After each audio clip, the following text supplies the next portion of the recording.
इतना गहरा था कि दिन में भी आसपास कुछ नजर नहीं आ रहा था।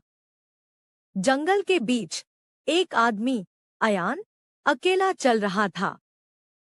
उसका कैमरा उसके गले में लटक रहा था। वो सिर्फ नेचर फोटोग्राफी करने आया था, पर जंगल उस दिन कुछ और ही दिखाना चाह रहा था। अयान को कोहरे के बीच एक पुराना, टूटा हुआ घर नजर आया। घर की दीवारें फटी हुई सीलन भरी थी। दरवाजे पर काफी सारी सील्स लगी हुई थी, जैसे कोई अंधेरों को बाहर रोक रहा हो। घर दिन में भी अजीब से भी लग रहा था। कोहरा वहां और घना था। एकदम से ठंड बढ़ गई, जैसे हवा का रुख बदल गया हो। अयान ने कैमरा उठाया, पहली फोटो ली। क्लिक की आवाज जैसी ही रुकी, उससे लगा कि दरवाजा हिला है। उसने अपने आप को संभाला। उसने सोचा शायद हवा होगी। फिर दरवाजे की नीचे वाली सील टूटी हुई दिखाई दी, पर सील बाहर की तरफ नहीं, अंदर की तरफ टेढ़ी थी, जैसे किसी ने घर के अंदर से निकलने की कोशिश की हो। अयान एक कदम पीछे हट गया। कोहरा उसके आसपास गोल गोल घूमने लगा, जैसे कोई उसके कदम रोक रहा हो।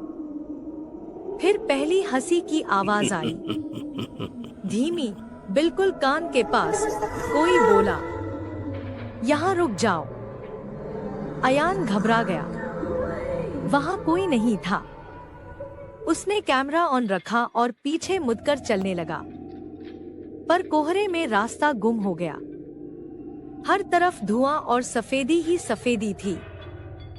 फिर एक और हंसी की आवाज, सील खुल चुकी है, तुमने हमें जगाया है।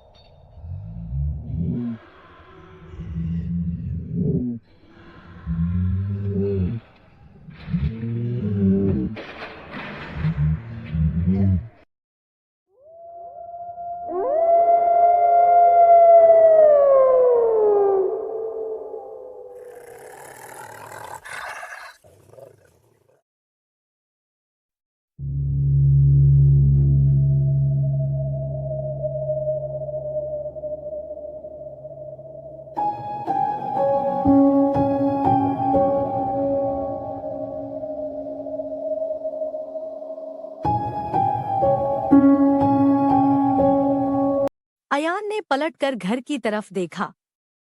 दरवाजा अब आधा खुला था। अंदर घना अंधेरा था, लेकिन उस अंधेरे में दो चमकती आंखें नजर आ रही थी। कैमरा ने अपने आप रिकॉर्ड करना शुरू कर दिया। फ्रेम काफी शेकी था, जैसे कैमरा को हवा नहीं, किसी ठंडे हाथों ने छुआ हो।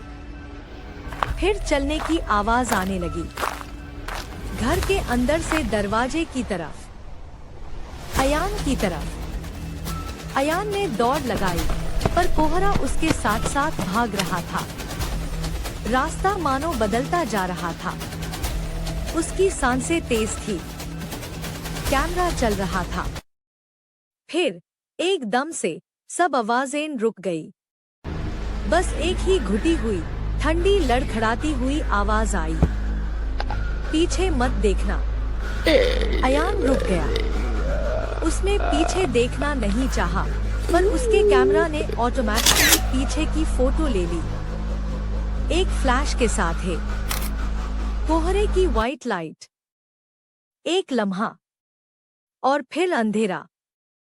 बाद में जंगल में लोगों को सिर्फ एक चीज मिली, अयान का कैमरा। उसमें आखिरी फोटो, कोहरा और एक लंबी, भयानक सी परछाई, जो अयान के बिल्कुल पीछे खड़ी थी।